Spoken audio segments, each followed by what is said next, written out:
நண்பர்கள் எல்லோருக்கும் வணக்கம். நான் இப்போது கோயம்புத்தூர் மதுக்கரை பகுதியில் இருக்கிற தர்மலிங்கேஸ்வரர் மலைக்கு போகிறேன்.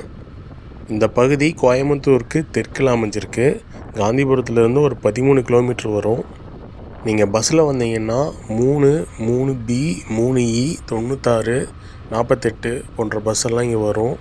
இப்போது இந்த மரப்பாலம் வேலை ஆகிட்டுக்கிறதால இந்த சாலையை துண்டித்து வச்சுருக்காங்க. 2 வீலரில் மட்டும் இங்கே போக முடியும். அதனால தான் இங்கே வந்து டிராஃபிக்கோடு இங்கே கம்மியாக தெரியுது.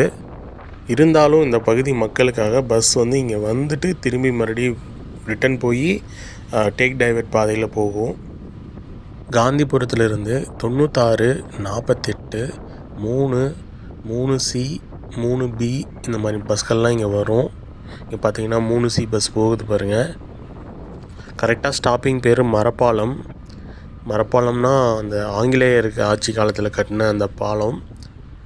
கேரளாலேருந்து கோயம்புத்தூருக்குள்ளே வரணும் அப்படின்னா அந்த சின்ன ஒரு பாதை வெளியே புந்து தான் வர்ற மாதிரி இருந்துச்சு. ஒரு நேரத்தில் ஒரு பஸ் தான் போக முடியும். சின்ன கார்களாக இருந்தால் 2-வே பாதை மாதிரி போகலாம்.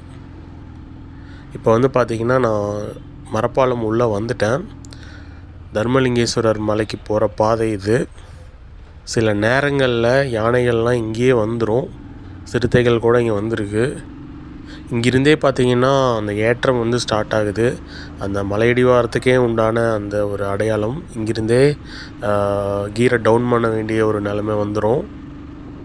கோயம்புத்தூர் நகர பகுதி வந்து கடல் மட்டத்திலிருந்து 411 மீட்டரும், இந்த மதுக்கரை மரப்பாலம் பகுதியெல்லாம் வந்து 311 மீட்டரும் கடல் மட்டத்திலேருந்து உயரத்தில் இருக்குது.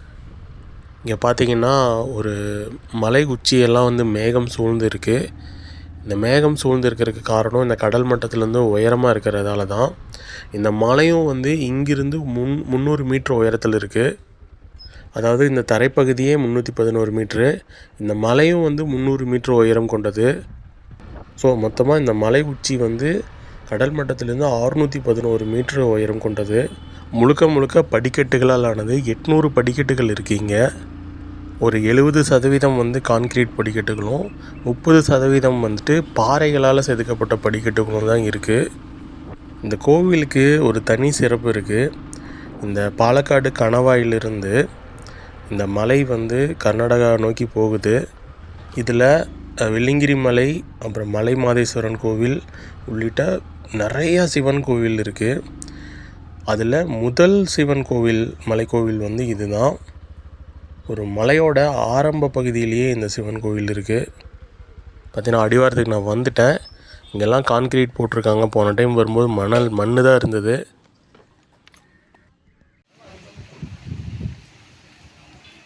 வந்து பார்த்திங்கன்னா சில கட்டுமான பணிகள்லாம் பண்ணிகிட்ருக்காங்க.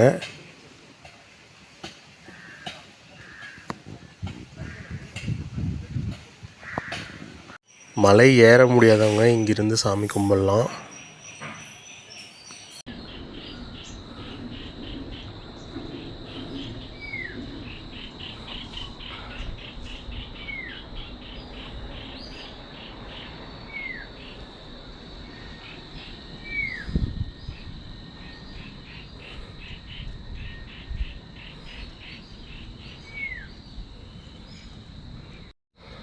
ஆரம்பத்தில் கொஞ்சம் தூரத்துக்கு இந்த நிழற்குடை அமைச்சு வச்சுருக்காங்க. இது அடர்ந்த வனப்பகுதி. வனவிலங்குகள் எப்போ வேணாலும் வரலாம். மறந்துடாதீங்க, சிறுத்தைகள் நிறையா இருக்கிற இடம் இது. வந்து பார்த்திங்கன்னா ஏதோ ஒரு விலங்கோட எச்சம் இருக்குது. சரியாக எந்த விலங்கோட எச்சம்னு எனக்கு தெரியல.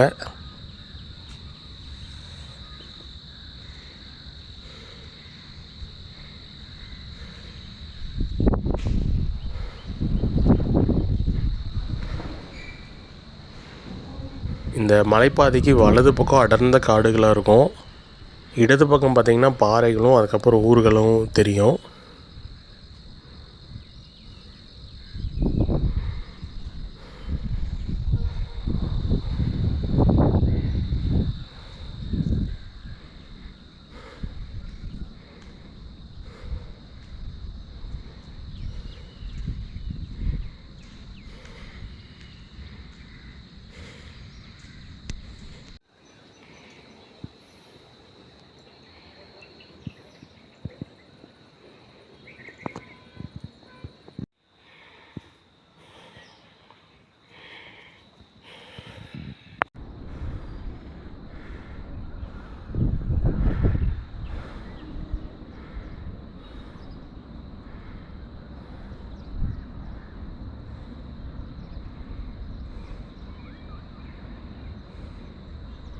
பார்த்திங்கன்னா பாதி மலை ஏறிட்டேன். நம்ம ஆல்ரெடி இங்கே கிரிவலப்பாதை போயிருக்கோம். இங்கிருந்து பார்த்தா பாருங்கள் கிரிவலப்பாதை தெரியுது. அதுக்கப்புறம் ரயில் தண்டவாளமும் அந்த சேலம் கொச்சின் பைபாஸும் தெரியுது.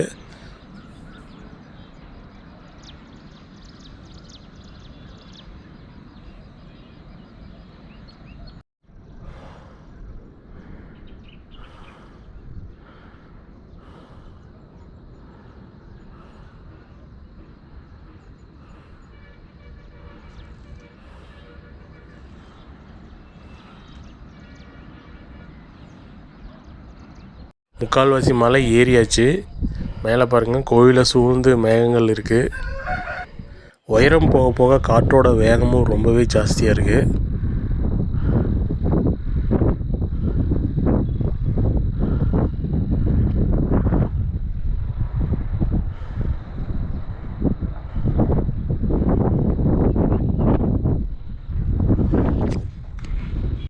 இங்கே பார்த்தீங்கன்னா இந்த ஒரு அட்டை ஒரு காய் மாதிரி கிடக்கும்.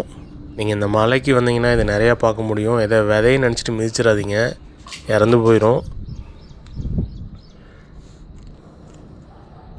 அது ரொம்ப பயந்துருச்சு, வெளியே வரமாட்டேங்குது. இதுதான் அந்த பூச்சி.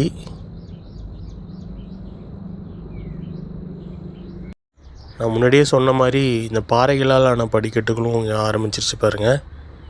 இந்த கைப்பிடி செவரெலாம் இப்போ தான் கட்டியிருக்காங்க. இதற்கு முன்னாடி இந்த செவரெலாம் இல்லை. இப்போ கொஞ்சம் பாதுகாப்பாக உணரலாம். அது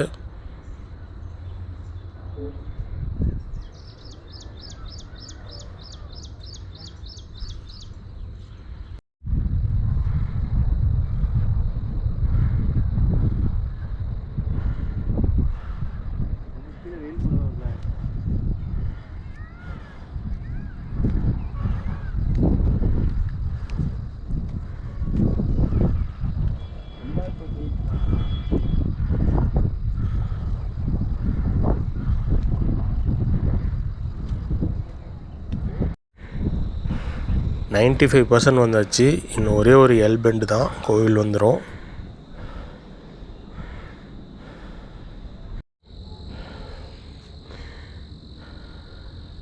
கொஞ்சம் செங்குத்தாக இருக்கிறதால மூச்சு வாங்குது பயங்கரமாக.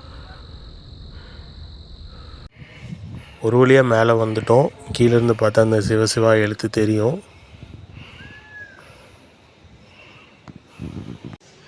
இங்கே சாமியை ஃபோட்டோ எடுக்கிறதுக்கு அனுமதி இல்லை, அதனால் நான் எடுக்கலை. இந்த மலை ஏறுறதுக்கு ஒரு 30 நிமிஷம் ஆகும். கொஞ்சம் லேடிஸ் வந்தாங்க அப்படின்னா கொஞ்சம் கஷ்டப்படுவாங்க. ஒரு 45 மினிட்ஸில் நம்ம ஏறிடலாம். லேடிஸ் குழந்தைங்கள கூட்டிகிட்டு வந்தீங்கன்னா அவங்க கையை பிடிச்சி பத்திரமா கூட்டிகிட்டு போங்க.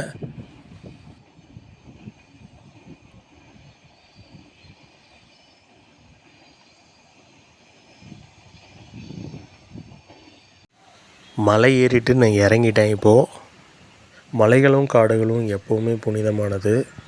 அதனால தான் கடவுள்கள் இந்த மலை உயரத்தை தேர்ந்தெடுக்கிறாங்க. நிறைய நேர்மறை ஆற்றல் இருக்கிற இடம்.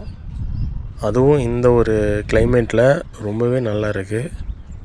இந்த மலை ரொம்பவே பிரபலமான ஒரு மலை. நிறைய பேருக்கு தெரியும், சிலருக்கு தெரியாது. அப்புறம் வெளியூர்காரங்களுக்கும் தெரியாது. அவங்க தெரிஞ்சுக்கிறதுக்காக தான் இந்த ஒரு காணொளி நான் இங்கே பதிவு செய்கிறேன். ஓகே, மீண்டும் அடுத்த ஒரு வீடியோவில் சந்திக்கலாம். நன்றி, வணக்கம்.